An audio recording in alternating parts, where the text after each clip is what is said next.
Muy bien, vamos ahora sí a continuar con la tercera parte. Recordemos que estamos ya en la última sesión, básicamente, de la vida de Jesús. Nos queda tal vez una más, donde vamos a hacer pues un pequeño, conclusión para poder hablar de los conceptos más importantes que Jesús, que vimos a lo largo de todas estas sesiones, que fueron 58 clases basados en los evangelios, cuatro evangelios. Entonces vamos a ver la tercera parte de lo que estamos estudiando, analizando las apariciones de Jesús, como lo hemos estado comentando. No olvidemos que el propósito de todo esto que está registrado de las apariciones tiene como objetivo dar testimonio de la resurrección de Jesús, que está luchando contra una mentira que se ha extendido de parte de los fariseos, que pagaron a los guardias para poder que dijeran que se habían robado el cuerpo de Jesús y que Jesús no había resucitado. Entonces esa noticia, como lo declara en uno de los evangelios, que dice que todavía hasta el día en que fue escrito ese evangelio, esa noticia se había extendido.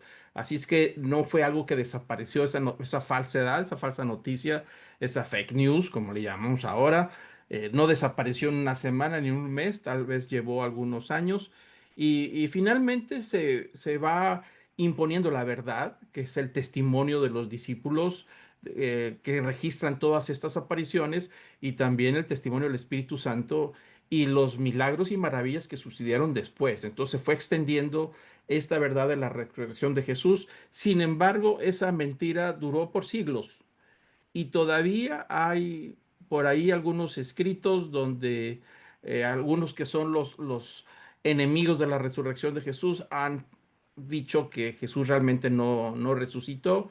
Inclusive usan esa misma falsedad que aparece en los evangelios de que Jesús, el cuerpo de Jesús había sido robado. Y junto con otras herejías que salieron en los primeros siglos, que vamos a estudiar cuando entremos al curso de la historia de la iglesia. Ahí veremos cómo estas herejías tuvieron su momento donde fueron erradicadas, ¿no? Entonces, estas apariciones de Jesús a sus discípulos y a otras gentes que no eran sus discípulos, tiene como objetivo dar testimonio. Y recordemos que un apóstol, una de las características de los apóstoles es que haya sido testigo de la resurrección de Jesús, que haya tenido un encuentro con Jesús resucitado, físicamente se lo haya encontrado.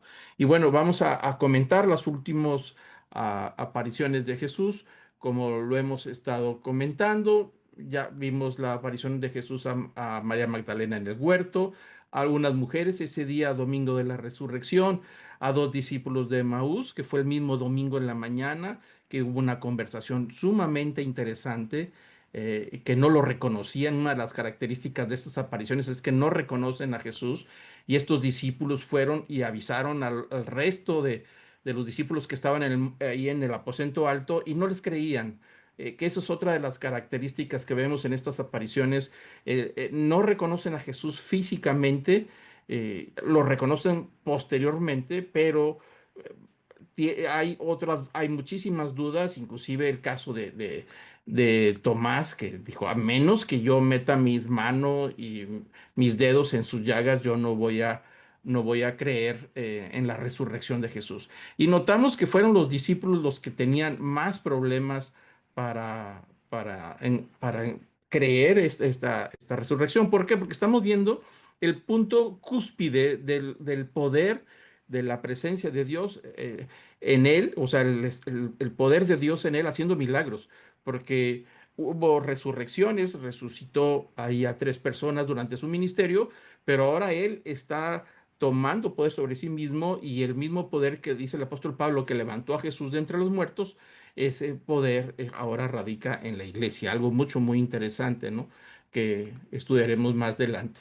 Y luego se apareció en la número 7 que estudiamos a los discípulos en el mar de Galilea o lago de Galilea, donde tuvo un encuentro con Pedro, unas conversaciones muy interesantes que estudiamos la sesión pasada, ¿no?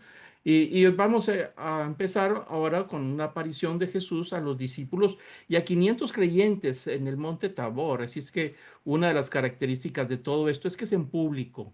Todas estas manifestaciones de la apariencia, de la aparición de Jesús la mayoría son en público, en grupos, ¿no?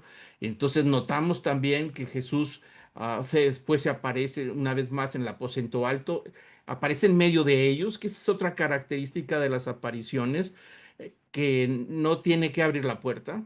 Su cuerpo ha sufrido una transformación, es decir, ha sido glorificado y por lo tanto el cuerpo de Jesús resucitado, glorificado, no está sujeto a las leyes de este mundo, no está sujeta al espacio y al tiempo, es decir, puede estar en Galilea y en un segundo está en Jerusalén y no necesita abrir la puerta, solamente se aparece en medio como sucedió a los 11 discípulos y, por supuesto después en el Monte de los Olivos.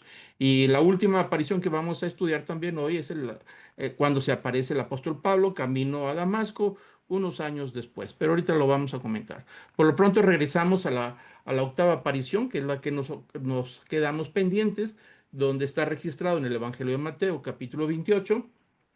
se, Jesús se aparece a los 11 discípulos en el monte Tabor, es un monte que está cerca de Galilea.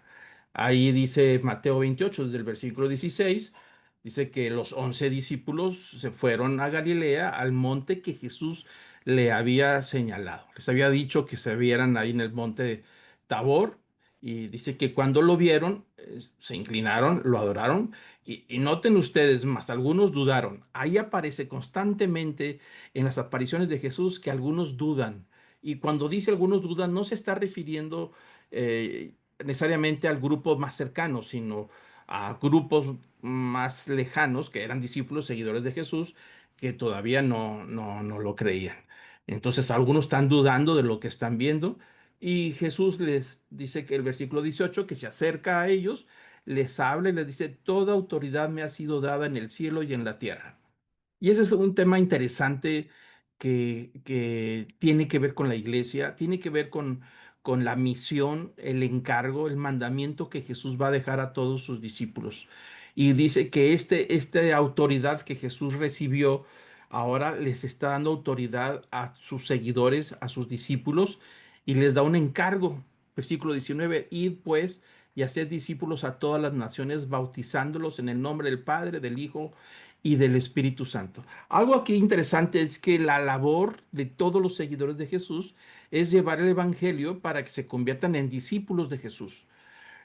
No en discípulos de una iglesia, no en discípulos de una persona sobresaliente, talentosa o con ciertos dones espirituales. Dicen, no, el objetivo final es que cada ser humano que le aplica la fe a la persona de Jesús y se refugia en la sangre de Cristo y pasa por un nuevo nacimiento, se convierte en discípulo de Jesús, es decir, absorbe las enseñanzas de Él, no las enseñanzas de seres humanos, ni de ninguna institución, ninguna iglesia, por más nobles que sean las instituciones, el objetivo final de todo creyente es ser discípulo de Jesús directamente. Entonces dice el versículo 19 que esa tarea de hacer discípulos es para todas las naciones.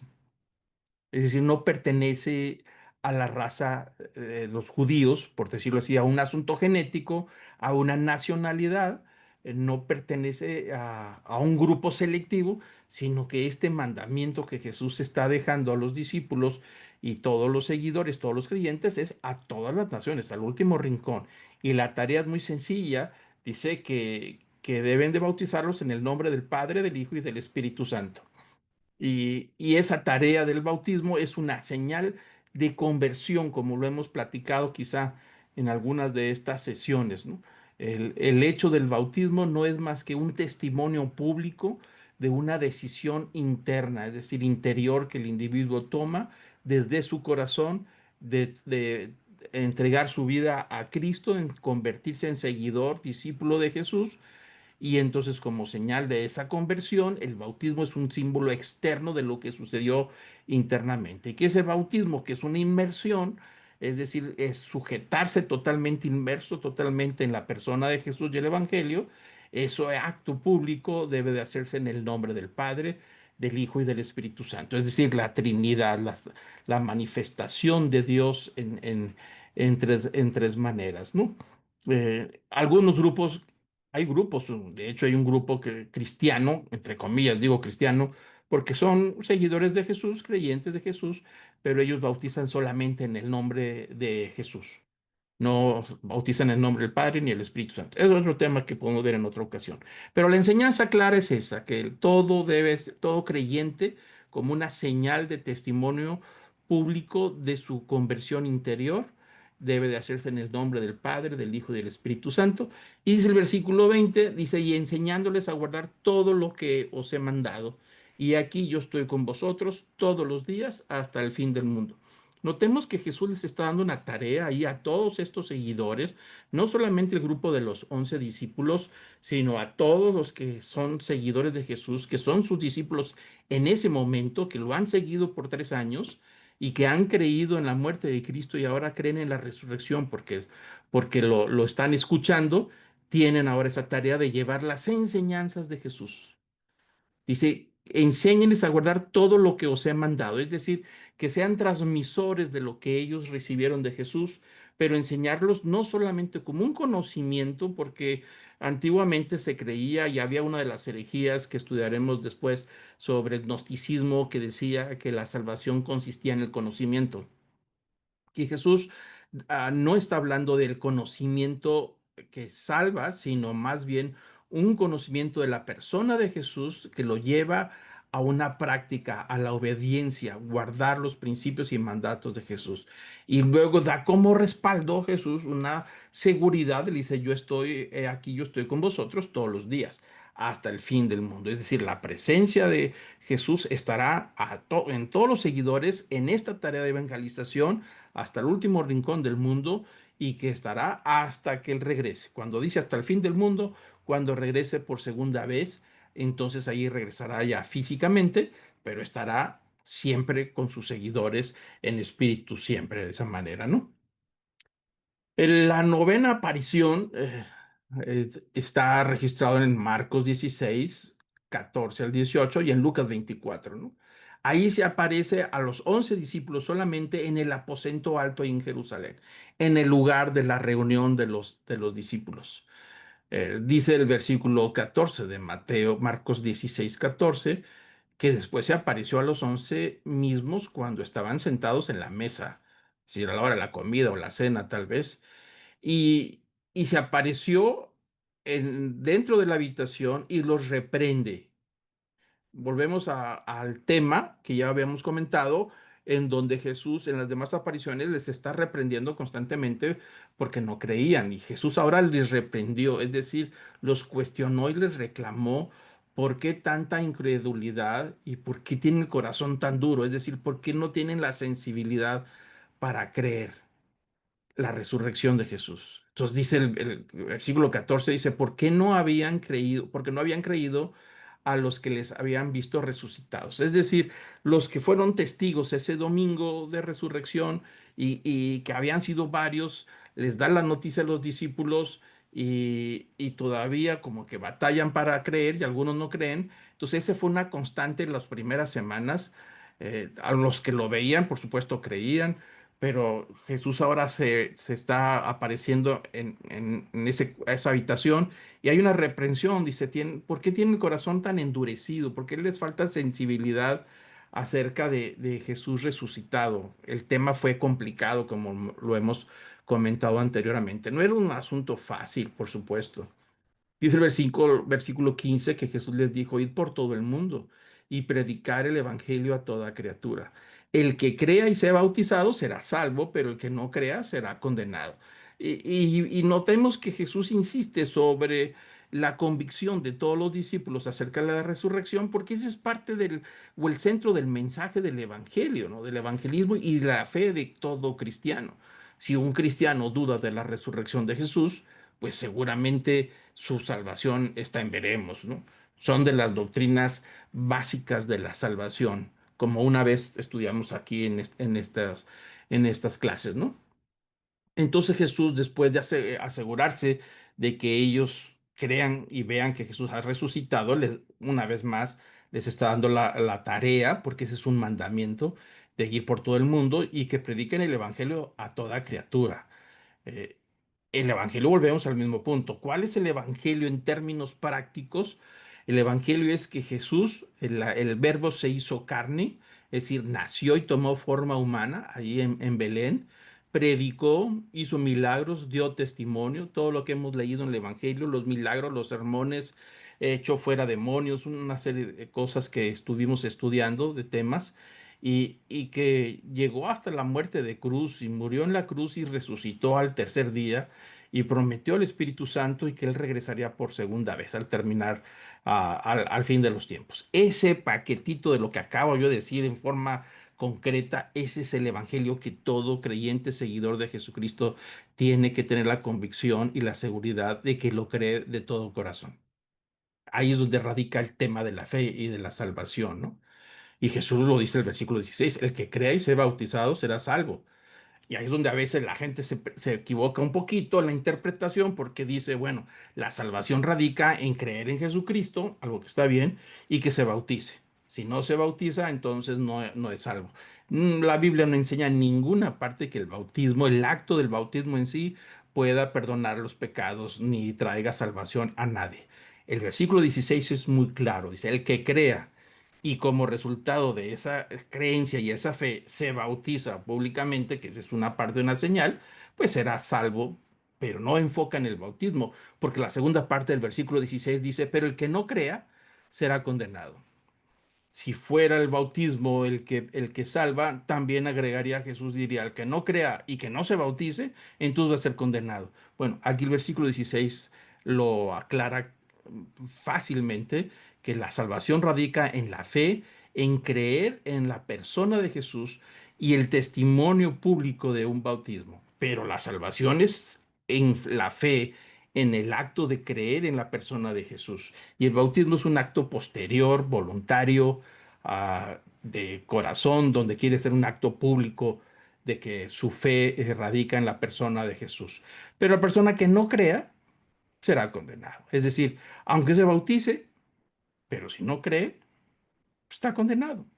Se puede bautizar un buen número de veces y no pasa nada, porque hay gente que se ha bautizado por muchísimas razones y no cree en el Señor Jesús porque alguien lo bautizó o porque no estaba consciente. Bueno, eso no funciona. Dice aquí que el que cree es el que es salvo de verdad. Entonces Jesús está dando las instrucciones sobre la base de la salvación. Y dice el versículo 7 de Marcos 16 a 14, 17 más bien, dice, y estas señales acompañarán a los que han creído. Es decir, hay un seguimiento de los testimonios de Jesús. Dice, en mi nombre echarán fuera demonios, hablarán nuevas lenguas, tomarán serpientes en las manos y aunque beban algo mortífero, no les hará daño. Sobre los enfermos pondrán las manos y se pondrán bien, es decir, sanarán. Jesús está diciendo que de esta tarea que está dando de llevar el evangelismo, no los iba a dejar solos, y que por supuesto iba a acompañarlos una serie de manifestaciones de milagros como un respaldo de que ellos habían sido enviados por Cristo. Acordémonos que en los evangelios estudiamos los milagros y las señales que Jesús hacía daba testimonio que lo que él estaba predicando venía directamente del Padre, porque hablaba palabra de verdad, pero como lo vimos en algunas ocasiones, Jesús le dijo, porque ustedes vieron este milagro, están creyendo. Entonces, para que vean que tengo poder sobre perdón de los pecados, le voy a decir a este, levántate y anda. Entonces Jesús hablaba del perdón de los pecados, que ese es un acto de perdón de una situación interna, algo que no se ve. El perdón de pecados de parte de Dios no se ve, pero es transformador, pero no se ve, no es un acto externo. Sin embargo, Jesús lo dijo en una ocasión, cuando los fariseos le cuestionaban el perdón de los pecados, y les dijo, ¿qué es más fácil decir, levántate y anda o tus pecados son perdonados? Obviamente es más fácil decir tus pecados son perdonados, porque no hay manera de que se pueda ver o alguien lo cuestione. Pero es más difícil decir levántate y anda. Entonces Jesús les responde, dijo, para que vean que el Hijo del Hombre tiene poder sobre el perdón de los pecados, le digo a este levántate y anda. Es decir, un acto exterior, que es el milagro, habla del milagro interior, que es el perdón de los pecados, ¿no? Entonces Jesús les está diciendo a los discípulos que estas señales los van a acompañar. Es decir, los discípulos, los seguidores de Jesús, también tendrían esa autoridad que Jesús les está dando, como hacer milagros, no tanto que ellos sean los que tengan el poder, sino que esos milagros y manifestaciones de poder estarían en el nombre de Jesús. Por eso en el libro de los Hechos, cuando vemos los primeros milagros del apóstol Pablo y Juan, perdón, Pedro y Juan en el templo, que sanan a este paralítico, Pedro le dice, yo no tenemos oro y plata, no tenemos nada que darte de limosna, porque estaba en la puerta del templo pidiendo limosna. Dijo, no tenemos nada de limosna, pero lo que sí tenemos te damos, levántate y anda. Es decir, el poder del Espíritu Santo para una manifestación milagrosa. Entonces, cuando le reclaman a ellos dos, los fariseos, que por qué sanaron a este hombre y cómo lo hicieron, dijo, no, fue en el nombre de Jesús de Nazaret que este hombre está caminando. Entonces, todo lo que sucede a partir de ahí es el nombre de Jesús. Y ese fue un problemón para los fariseos que pensaban que diciendo que habían robado el cuerpo de Jesús, los mismos seguidores de Jesús, se iba a pagar el problema. Pero el problema no, el problema apenas empezaba para los fariseos, porque los milagros que los discípulos y sus seguidores empezaron a hacer y fueron extendiendo por todo el imperio romano, lo hacían en el nombre de Jesús, no en el nombre propio de ellos, en el nombre de Jesús. Entonces el nombre de Jesús se fue extendiendo cada vez más y más y más y no lo podían detener. Hay evidencia en el libro de los Hechos donde los fariseos les prohibieron, metieron a la cárcel a discípulos de Jesús y les prohibieron tajantemente que predicaran el nombre de Jesús. Es decir, el nombre de Jesús está prohibido. Algo que todavía sigue hasta nuestros días en muchos lugares, ¿no? Entonces Jesús les dice que habrá manifestaciones de poder y milagros donde echarán fuera demonios y hablarán en otras lenguas, algo que sucedió en los primer siglo. Algunos han preguntado si todavía se hablan lenguas actualmente o no. Bueno, ese es otro tema, pero Jesús habla de una manifestación milagrosa, el hablar en lenguas, ¿no? Que era una necesidad también de los primeros siglos, porque iban a todos los rincones de la tierra.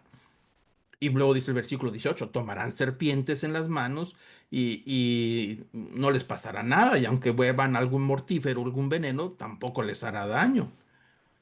Alguien que ha interpretado equivocadamente. De hecho, actualmente en los Estados Unidos hay una iglesia que suena más a secta que a iglesia cristiana, donde durante el servicio, el domingo en la mañana, hay unos cajones ahí enfrente del altar y esta iglesia, que se dice iglesia cristiana, saca de esos cajones unas serpientes y empiezan a manipularlas delante del servicio mientras la gente canta y levanta las manos. Entonces el pastor y los encargados sacan las serpientes y ha llamado mucho la atención desde hace quizá 15 o 20 años, ¿no? ¿Por qué hacen eso? Porque ellos dicen que este versículo dice Jesús que tomarán serpientes en las manos y que no les hará daño y que el veneno de las serpientes no les causará daño. Bueno, desafortunadamente sí hubo algunos eventos en esa iglesia y creo que el pastor principal fue mordido por una serpiente y falleció hace algunos años. Sin embargo, no ha detenido el fenómeno y lo siguen practicando. Esa es una mala interpretación también de este pasaje, ¿no? Dice que pondrán las manos sobre los enfermos y los enfermos sanarán, algo que ha sucedido hasta el día de hoy. Es decir, creyente cuando es bautizado en el Espíritu Santo y les da algunos les ha dado don de milagros, esas personas tienen un don especial, imponen manos y sanan. Pero hay que entender que esa sanidad que ha sucedido no es por el poder de la persona. La persona no es más que un instrumento, porque eso se hace en el nombre de Jesús y es por el nombre de Jesús que suceden milagros. Oramos por milagros, oramos por sanidades y hay gente que tiene ese don de sanidad, es un don del Espíritu Santo y siempre debe de ejercerse en el nombre de Jesús. De la otra manera, si no lo hace en el nombre de Jesús, creyendo que Él tiene ese don por su propia naturaleza, entonces estará cayendo en un error y muy en la orillita de curanderos, que eso no es lo que la Biblia enseña. La Biblia enseña que son seguidores de Jesús con un don del Espíritu Santo de sanidad. Y esa sanidad siempre se hace en el nombre de Jesús y la persona que ejerce ese don nunca debe de tomar preeminencia dentro de la situación. Siempre se le da la gloria a Dios. Y claro, por supuesto, es otro tema que podemos tocar en un futuro acerca de la falsificación de dones que ha sucedido a través de los siglos también, pero eso sucede hasta nuestros días, es real, es auténtico Todo este tiene como propósito la evangelización. Por esa razón, tanto los milagros, el echar fuera demonios, o aún hablar en lenguas, o cuando dice que la serpiente, si es que lo pica, no le pasa nada y hay sanidades, tiene como objetivo el propósito de la evangelización. Entonces, tomar serpientes por sí, porque dice la escritura, no. Pero Dios ejerce protección cuando tiene un objetivo sobre ese individuo que está llevando la palabra a algún lugar remoto y milagrosamente los protege para que el evangelio llegue. Estas cosas no se pueden practicar fuera del entorno de la evangelización y del entorno de ser enviados y del entorno de que Dios dio autoridad a través de Jesús y Jesús está dando autoridad para que lleven la evangelización. Si no, si se practica fuera del objeto del testimonio y la evangelización, entonces estamos cayendo en otra línea totalmente equivocada, ¿no? Pero bueno, ese es otro tema. Pero aquí vemos claramente que Jesús está dando un mandato y les está dando el objetivo y les está diciendo que Él estará con ellos y también les da como respaldo el poder que ejerció en Cristo para hacer todos sus milagros, también seguiría en ellos, ¿no? Lucas 24 nos da un poco más de detalles sobre esa reunión en el aposento alto. Dice el versículo 44 que les dijo, esto es lo que yo les decía cuando todavía estaba con vosotros, que era necesario que se cumpliera todo lo que sobre mí está escrito en la ley de Moisés, en los profetas y en los salmos. Entonces les abrió la mente para que comprendieran las escrituras. Este pasaje que estamos leyendo en Lucas 24:44 es común a las demás apariciones que Jesús tuvo después de resucitar. Desde la primera vez, Él está constantemente recordándoles a los discípulos que el tema de la crucifixión de Jesús, ese via crucis, esa agonía, ese maltrato, humillación y todo eso que sucedió, que impactó a sus discípulos, principalmente a sus seguidores que quedaron decepcionados y quedaron frustrados porque ellos pensaban que Jesús iba a bajar de la cruz. Entonces todo eso les está diciendo, era necesario, tenía que ser así. Tanto la muerte, el sufrimiento, las humillaciones, la muerte en la cruz, como si fuera un ladrón, como un criminal. Dice, todo estaba escrito. Y Jesús relata que estaba escrito en la ley de Moisés, es decir, estaba la evidencia de las profecías ahí en los primeros 5 libros, que es el Pentateuco, que estaban escritos en los libros de los profetas. Ahí estaban las profecías y en los salmos. Y Jesús les dice, vayan y busquen, como a los discípulos de Maús ese domingo en la mañana que se aparece después de la resurrección, que van los discípulos, lo comentamos la sesión pasada, van todos decepcionados y ellos dicen, pues, ¿qué? ¿No sabes tú nada? Le dicen a Jesús que ellos no sabían que era Jesús, que no sabes nada, que Jesús de Nazaret, nosotros creíamos que iba a restaurar a Israel y pues se murió en la cruz. Ya lleva 3 días y algunos dicen por ahí que ha resucitado. Entonces dice el pasaje que estudiamos que Jesús empezó a explicarles todo lo que hablaba de él, de las profecías acerca del sufrimiento y acerca de la resurrección. Y el versículo 45 llama la atención que dice que les abrió la mente para que comprendieran las escrituras. Algo que también comentamos en una de las apariciones que estudiamos anteriormente, donde muchas veces nosotros tenemos el entendimiento velado. Por eso es sumamente importante que una persona primero aplique la fe y después vendrá la comprensión de las escrituras. A veces queremos primero comprender todas las escrituras, comprender todas las profecías para poder creer. Pero esto es todo lo contrario, ¿no? Primero se aplica la fe, por eso Jesús les reclamaba, ¿por qué no creen? Está todo escrito. Inclusive le reclamó a Tomás, porque ves y has metido tu mano en mi llaga, ahora crees. Dijo, bienaventurado aquellos que sin ver creen. Y se estaba refiriendo a todos nosotros porque por 2000 años después de que Él se fue, pues nadie ha visto a Jesús, pero creemos en Él, creemos en su presencia, creemos que Él está con nosotros, creemos en los milagros, en las maravillas, en el Espíritu Santo, y creemos que murió en la cruz, y creemos que nos ha perdonado, y creemos que regresará por nosotros, y que regresará por segunda vez, y habrá un cielo nuevo y una tierra nueva, y una resurrección para todos los creyentes. Pero eso es un asunto de fe, pero muchas veces queremos primero entender y luego después, porque entiendo, lo creo. esto es a la inversa. El reino de Dios está fundado 100% en la fe, en la persona de Jesús, en sus dichos, sus promesas y en sus hechos.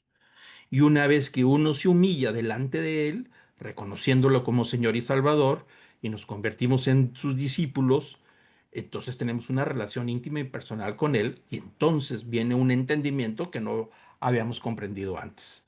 Y aquí está sucediendo Jesús, que las verdades de las Escrituras, del sufrimiento de Jesús y su resurrección, estaban escritos en todo el Antiguo Testamento, pero estaban velados. Y una vez que creyeron, les abre el entendimiento de las escrituras. Lo comentamos en la sesión pasada también acerca de lo que le pasó a Martín Lutero, que veremos cuando estudiemos la historia de la iglesia, en cómo el Espíritu Santo le empieza a abrir la mente para que comprenda unas verdades del libro de Romanos. Y eso generó toda una transformación que cambió el rumbo de toda Europa y de muchos países. Y ahí estuvo siempre ese pasaje en el libro de Romanos. Por siglos estuvo ahí, pero estaba velado, no lo veían porque habían dejado de creer en Jesús, creían más bien en todo un sistema religioso. Pero bueno, ese será un tema que veremos más adelante. Pero ahí está Jesús, donde abre la mente para que comprendan lo que estaba profetizado. Versículo 46, y les dijo, así está escrito, que el Cristo padeciera y resucitara entre los muertos al tercer día, y que en su nombre se predicaría el arrepentimiento para el perdón de los pecados en todas las naciones. Jesús les está diciendo que también estaba escrito que se iba a predicar el evangelio a los gentiles, a todas las naciones. Ya había profecías ahí en el Antiguo Testamento. Los profetas hablaban de que un pueblo que no era pueblo ahora vendría a ser pueblo, seguidor de Dios. Hablaba de que se iba a evangelizar a los gentiles. ¿Por qué? Porque el judaísmo no permitía que los gentiles entraran a una relación con Dios, pero las profecías decía que los gentiles, pueblos de otras naciones que no lo conocían, iban ahora a conocerlo. Y Jesús dice, está escrito también que se va a predicar el Evangelio en mi nombre, es decir, el nombre de Jesús, el Evangelio de Jesucristo. Y es un evangelio de arrepentimiento, es decir, es un evangelio de conversión, de nuevo nacimiento, para el perdón de los pecados y que esto será abierto a todas las naciones. Y bueno, Jesús ahí agrega que iban a empezar desde Jerusalén. Y versículo 48 dice, ustedes son testigos de estas cosas. Estamos hablando de los 11 discípulos que están ahí en el aposento alto y junto con las demás mujeres. De todo esto que les digo, ustedes lo han visto. Vieron milagros, escucharon mi palabra, vieron cómo me tomaron, me maltrataron, me humillaron, me llevaron a la cruz, supieron y vieron que estaba muerto, me sepultaron y ahora he resucitado y aquí estoy con ustedes. Son testigos. Y ese es importante, el testimonio para la evangelización. El llevar el evangelio y nosotros ser testimonios de lo que Cristo ha hecho en nuestra vida es parte indispensable para la conversión de los demás. Es decir, alguien no se va a convertir por un asunto de conocimiento, es decir, de una lucha de disputa de quién tiene la razón y que nosotros tenemos la verdad y aquellos tienen la mentira. No, ese no es el camino del evangelio. No se trata de argumentar, no se trata de vencerlo en una disputa, se trata de dar un testimonio de lo que Cristo ha hecho en nuestras vidas. Ese es el evangelio más poderoso y mucho más fuerte que nadie puede callar. Tal vez no somos muy diestros o hábiles para poder hablar en público, pero el testimonio de lo que Cristo ha hecho es el poder más grande de transformación y nosotros hablamos de lo que Él ha hecho en nuestras vidas. Lucas 24:49 dice Jesús, he aquí yo enviaré sobre vosotros la promesa de mi Padre, pero vosotros permaneced en la ciudad hasta que seáis investidos con el poder de lo alto.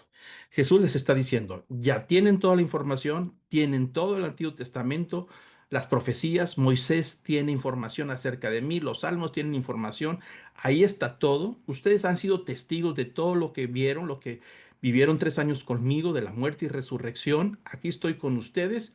Y aparte les estoy dando autoridad para que vayan hasta el último rincón de la tierra y les estoy dando poder para poder que hagan milagros y maravillas como testimonio de que yo estoy con ustedes.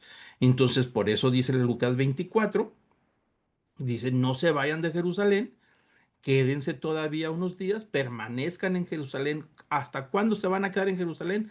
Hasta que seáis embestidos con el poder de lo alto. es decir, la promesa de mi Padre, dice Jesús. ¿Por qué? Porque esa promesa estaba también en el Antiguo Testamento, estaba siendo profetizada. Lo dice el Evangelio, el libro de los Hechos, capítulo 2, cuando el Espíritu Santo cae sobre todos los discípulos y empiezan a hablar en otras lenguas y empiezan a suceder milagros y la gente se asustaba y el apóstol Pedro les dice que eso estaba profetizado desde el libro de Joel. Dice que dice, verán en los últimos tiempos que derramaré mi espíritu sobre toda carne. Es decir, que el Espíritu Santo, que era exclusivo en el Antiguo Testamento solamente de algunos reyes y de los sacerdotes y de algunos profetas, ahora el Espíritu Santo sería sobre todo creyente.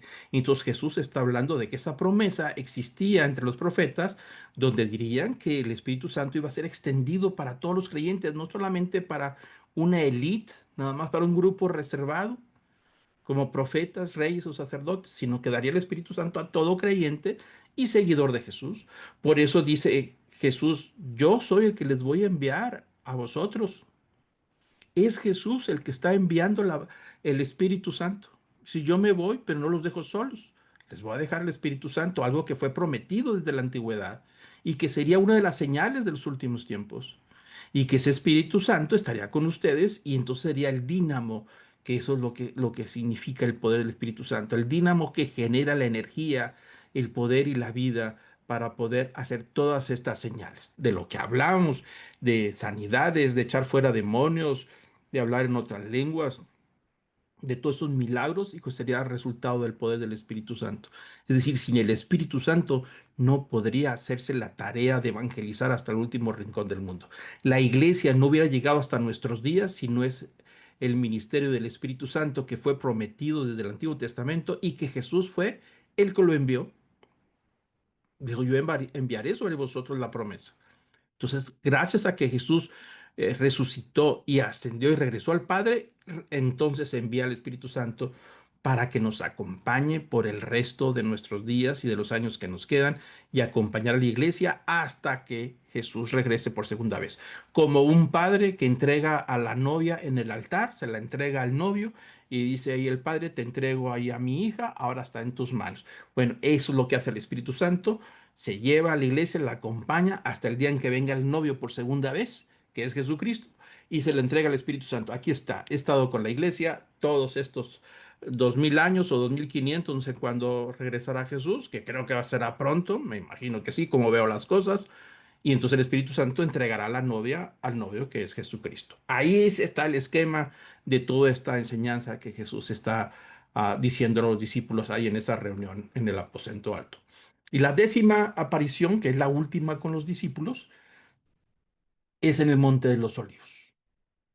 Después de aparecerse allí con los 11 en Jerusalén, en el aposento alto, ah, va al Monte de los Olivos 40 días después de la resurrección. Han pasado ya unas semanas. Lucas 24 registra en el versículo 50 al 53 este momento importante. Dice que los condujo fuera de la ciudad hasta cerca de Betania, que está cerca de Jerusalén, y alzando sus manos los bendijo. Y aconteció que mientras los bendecía, se separó de ellos y fue llevado arriba al cielo. Y ellos, después de adorarle, regresaron a Jerusalén con gran gozo y estaban siempre en el templo alabando a Dios. Entonces ahí los discípulos se despiden de él, entre comillas se despiden, porque Jesús seguirá con ellos en espíritu, pero lo vieron con su cuerpo glorificado, resucitado materialmente, físicamente. No es un holograma, no es un fantasma, es algo que se toca, que come, que se sentó con ellos, que habló con ellos, que comió con ellos y ahora se está regresando a la presencia del Padre, que va a regresar por segunda vez. Entonces Él está en la presencia del Padre con todo el cuerpo glorificado, ¿no? Los discípulos se quedaron en paz, contentos, animados, se quedan en Jerusalén esperando la promesa del Espíritu Santo, que una vez que llega en Jerusalén, en ese aposento alto donde ellos se hospedaban, hay toda una transformación en la vida de los discípulos. Pero es una transformación de personalidad inclusive. La personalidad de ellos ha sido transformada en un espíritu nuevo, que ese es un tema sumamente interesante, lo que el Espíritu Santo hizo en la vida de los discípulos. Bueno, Hasta ahí llega y vamos a terminar unos momentos más. He querido yo agregar una onceava aparición que sucede algunos años después de que Jesús regresó al Padre, después de la venida del Espíritu Santo, y me refiero a la aparición que tuvo el apóstol Pablo. Eso sucedió tal vez 3 años, 2, 3 o 4 años después de la llegada del Espíritu Santo. Ya los discípulos andan por todos lados, ah, evangelizando. En Jerusalén se ha vuelto toda una situación sumamente delicada porque aunque los fariseos decían que habían robado el cuerpo de Jesús, los testimonios de los milagros, como vemos en el libro de los Hechos, son tan contundentes que no se pueden callar y no se puede tapar. Y todos esos milagros los discípulos decían, esto está sucediendo por el nombre de Jesús de Nazaret. Nos causó un revuelo por algunos años, hubo persecuciones, ahí en las primeras persecuciones de los seguidores de Jesús, de los cristianos, fueron en Jerusalén y fueron causadas precisamente por los judíos, por los fariseos, por los sacerdotes, por toda esta casta que Jesús enfrentó. Algunos de ellos se convirtieron, pero muchos no. Entre ellos, de los que no se convirtieron, estaba un hombre llamado Saulo de Tarso, que era fariseo de fariseos, es decir, un fariseo recalcitrante, de aquellos que odiaban a los seguidores de Jesús porque incomodaban demasiado y sacudían a la fe judía, ¿no? Porque Jesús se enfrentó a la religión judía por todo lo que hemos platicado durante las clases, ¿no?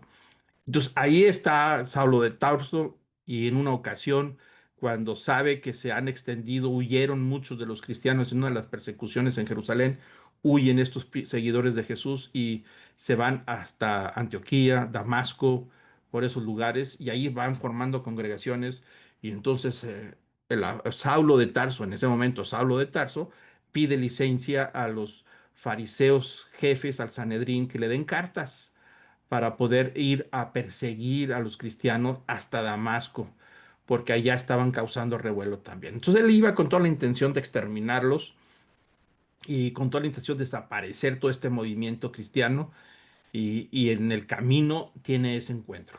El apóstol Pablo en 1 Corintios 15 registra algo, en parte esa parte del encuentro, ¿no? Dice desde el versículo 1 de 1 Corintios 15, me parece que vale la pena verlo desde el versículo 1.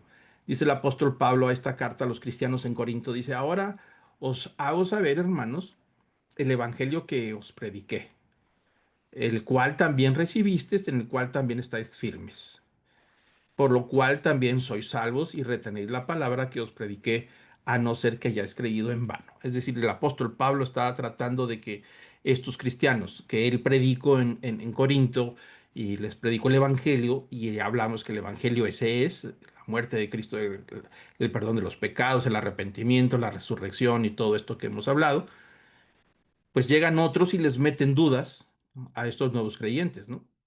Entonces el apóstol Pablo está tratando de animarles a que retengan las palabras del Evangelio, la enseñanza de Jesucristo y que no caigan en duda y que no vayan a perder esa fe que habían logrado, ¿no? Y dice el versículo 3, dice, yo os entregué en primer lugar lo mismo que recibí, que Cristo murió por nuestros pecados conforme a las Escrituras. Noten ustedes que el apóstol Pablo está ahora diciendo lo mismo que Jesús les está diciendo a los cristianos dudosos de Corinto, dice que le dijo, yo les enseñé todas estas verdades. Y esa verdad del Evangelio es que Cristo murió por nuestros pecados y que estaba profetizado en las Escrituras. Así es que el Antiguo Testamento es la evidencia de que todo estaba profetizado lo que sucedió con Jesús. Dice el versículo 4 y que fue sepultado y resucitó al tercer día conforme a las Escrituras. Entonces notamos que esto es sumamente importante para los siguientes creyentes, que todo lo que estaba escrito en el Antiguo Testamento apuntaba a la persona de Jesús, a su obra, a su ministerio y a lo que sucedió en la cruz y en la resurrección. Entonces, el apóstol Pablo les está diciendo que no fue invento de nada, sino que ahí están las escrituras y que vayan y confirmen. Y ese es el evangelio que le está enseñando. Dijo, todo lo que les he enseñado está en las escrituras. Es que manténganse firmes. Y la resurrección de Cristo estaba también en las escrituras. Y dice el versículo 5, refiriéndose a lo que sucedió de la resurrección de Cristo, dice que Cristo se apareció a Cefas, es decir, al apóstol Pedro, y después a los 12, luego se apareció a más de 500 hermanos a la vez, la mayoría de los cuales viven aún, pero algunos ya duermen. Es decir, el apóstol Pablo dice que una de las apariciones que fue en el monte Tabor, había más de 500 personas, no nada más los discípulos.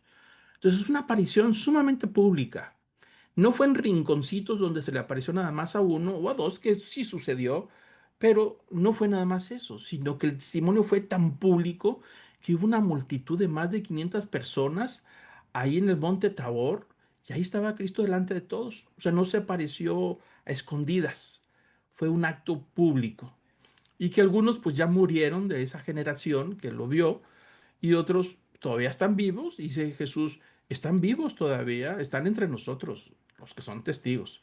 Y dice el versículo 7 dice, y después apareció a Jacobo, luego a todos los apóstoles, es decir, ahí en el aposento alto. Y el versículo 8 dice, y al último de todos, ese es un tema interesante, al último de todos, como uno nacido fuera de tiempo, se me apareció a mí también. Es decir, el apóstol Pablo está diciendo que al último, después de algunos años de que se les apareció a todos los discípulos, cuando él iba camino a Damasco, esa es una historia que vale la pena después contar, iba camino a Damasco, tiene un encuentro con Jesús, él iba enfurecido para ir a perseguir a cristianos, y en el camino una gran luz lo- no lo permitió ver, o sea, se quedó ciego por la intensidad de la luz, y una voz que escuchó le dijo, Saulo, Saulo, ¿por qué me persigues?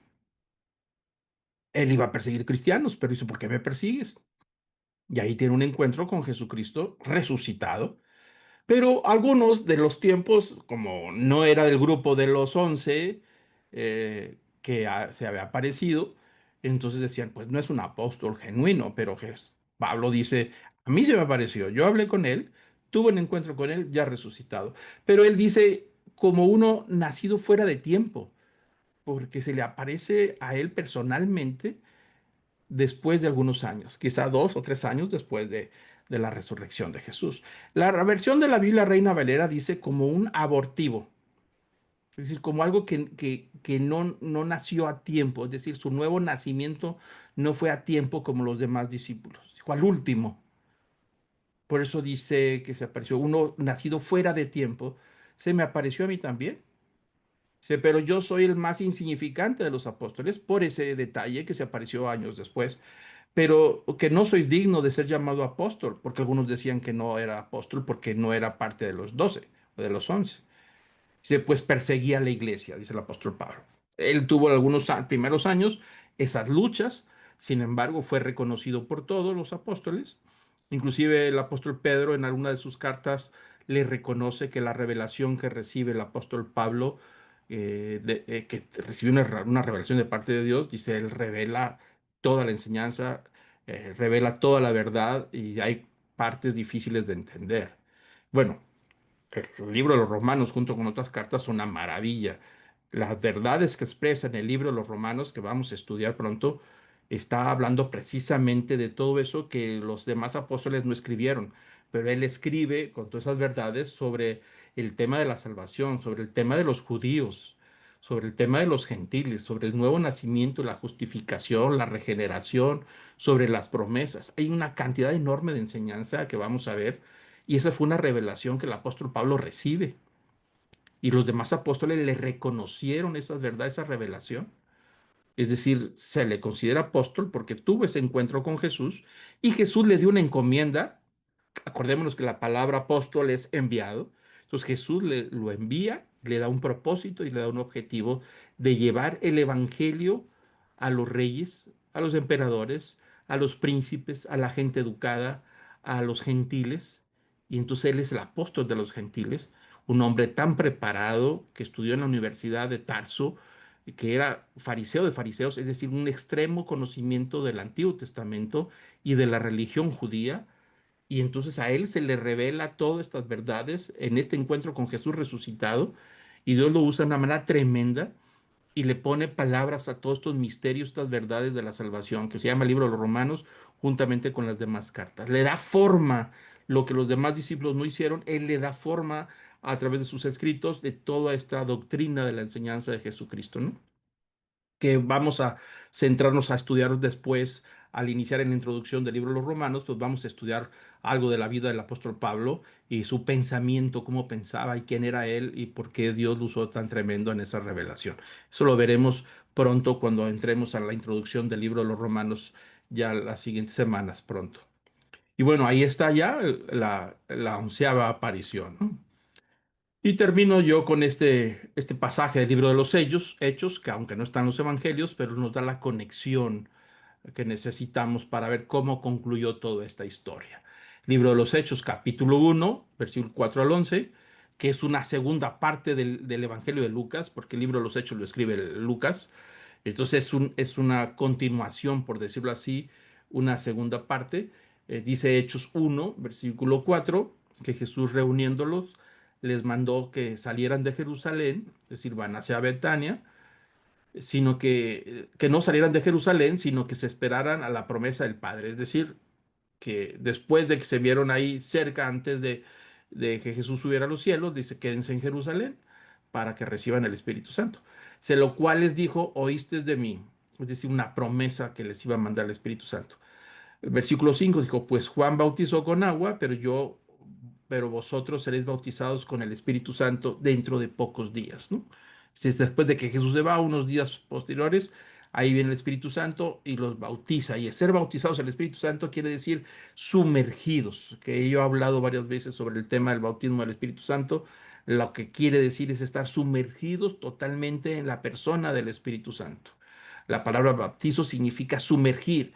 La usaban los curtidores de pieles cuando ponían las pieles en los químicos de las piletas, no solamente para intentar las pieles, sino para preparar esa química para darle tratamiento. Entonces tenían que meter las pieles en las piletas y les ponían unas piedras arriba para que se mantuvieran sumergidas por un buen tiempo. Ese acto de sumergir las pieles la usaban, se llama bautizo. Y Jesús usa ese mismo término para decirle a sus seguidores que tenían que ser bautizados, pero no en agua. Por eso hace la comparación del bautizo de Juan, sino bautizados en el Espíritu Santo, estar llenos, sumergidos, rodeados por la presencia del Espíritu Santo, ¿no? Y bueno, dice el versículo 6 que algunos de los que estaban ahí con él reunidos le preguntaban diciendo, Señor, ¿restaurarás en este tiempo el reino de Israel? La pregunta llama mucho la atención porque Jesús está despidiendo de ellos. Ya les dio el encargo, les dio la tarea de la evangelización, les dio la promesa que no se vayan, todo lo que iba a suceder. Y ellos como que quieren saber qué onda, se quedaron con las ganas de saber qué pasó con la restauración del reino de Israel. 40 días antes se quedaron decepcionados y frustrados porque Jesús murió en la cruz y pensaban que iba a restaurar a Israel y entonces no sucedió. Y ahora le están preguntando, Jesús ya se va, sienten que ya se va, perciben que ya se va y quieren saber, dinos por favor, sácanos de esta curiosidad y quítanos esta sensación de saber si vas a restaurar el reino de Israel. Que eso es lo que querían saber. Y hasta nuestros días mucha gente todavía quiere saber qué onda con el reino de Israel. Bueno, de eso hablaremos en el libro de Romanos también. Dice el versículo 7, y él les dijo, no os corresponde a vosotros saber los tiempos ni las épocas que el Padre ha fijado en su propia autoridad. Es decir, Jesús les dice, es un tema que a ustedes no les corresponde. Así es, así de sencillo. Ocúpense de lo más importante y dejen de perder tiempo en asuntos que solamente le corresponde al Padre y que tiene el Padre un plan que está fijado para Israel y él sabrá qué hacer con Israel. Por eso les dice, no les corresponde a vosotros saber los tiempos ni las épocas, que Dios haga lo que él quiera, cuando quiera y donde quiera.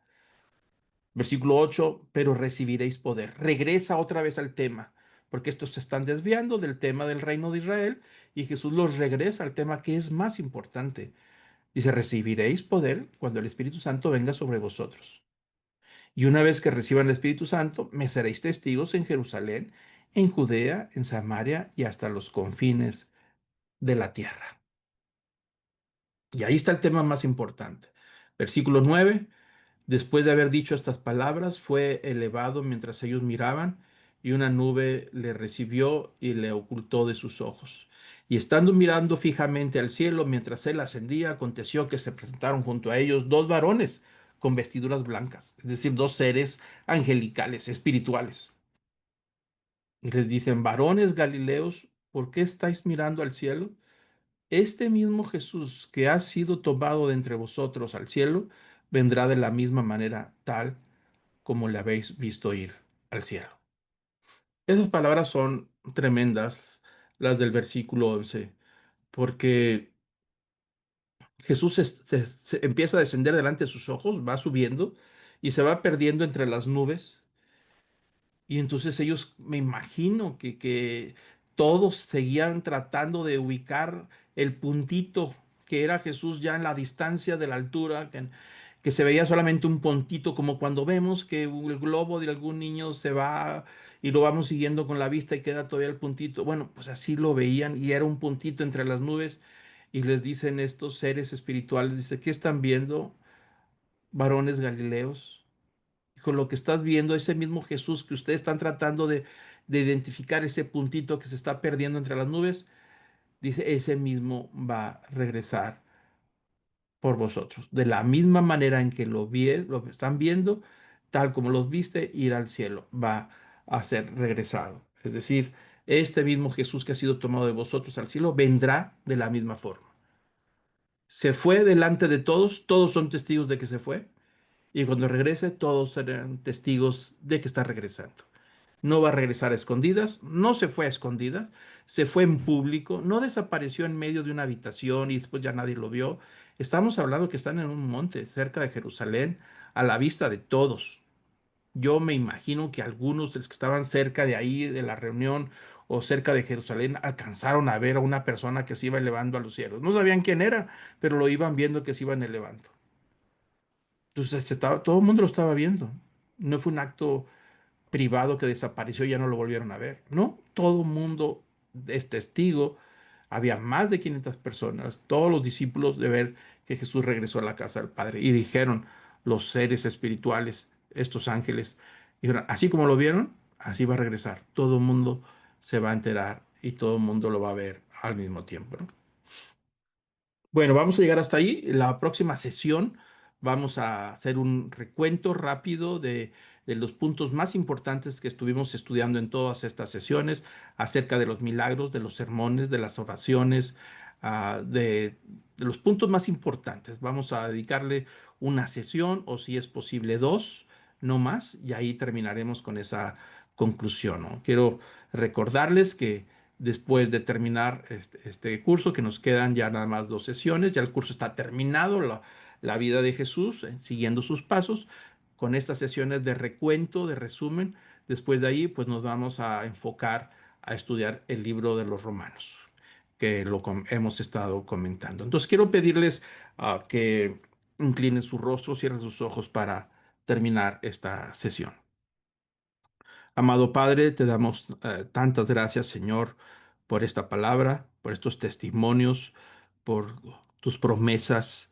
Señor, te pedimos que podamos ser llenos del Espíritu Santo, vivir bautizados en ese Espíritu Santo, de dar testimonio de lo que tú has hecho en nuestra vida. Señor, tenemos claro que a ti no te hemos visto y que somos seguidores tuyos, somos discípulos tuyos porque hemos creído por fe en lo que hiciste, en lo que dijiste y en lo que prometiste. Señor, creemos, te reconocemos a ti como Señor, como Dios, como nuestro Salvador, y creemos que has perdonado nuestros pecados y que nos has dado una vida nueva. Creemos que ha sido por gracia, no por nuestras obras. Y damos testimonio, Señor, de que tu Espíritu Santo nos ha acompañado y que un día te veremos cara a cara. Y que un día cuando regreses restaurarás todas las cosas en un cielo nuevo y una tierra nueva. Y nos darás, Señor, también un cuerpo glorificado, resucitado en una nueva carne. Padre, gracias Señor por todas estas promesas y te pido que tu Espíritu Santo nos pueda infundir la energía, el poder, el entusiasmo de mantenernos fieles delante de ti hasta el día de la boda del Cordero, Señor, hasta el día de la boda de la novia y el príncipe, el novio que es Cristo, hasta los tiempos finales. Señor, te pido que nos fortalezcas cada día, que podamos ser fieles, que nos perdones en nuestras debilidades, en nuestra propia naturaleza de pecado, que seguimos todavía luchando en esta carnalidad, pero creemos por fe que tú nos has dado la promesa de misericordia y de salvación que ha sido por gracia. Y creemos, Señor, que tu sangre preciosa nos ha alcanzado y nos refugiamos en tu gracia para poder alcanzar esa misericordia el día del juicio final. Gracias, Señor, por lo que has hecho por nosotros y que podamos andar a la altura de este llamado y que seamos fieles testigos de lo que has hecho en nuestra vida y que seamos testimonio para otros que no te conocen. Recibe, Señor, todo el honor, el poder y la majestad por los siglos de los siglos. Amén.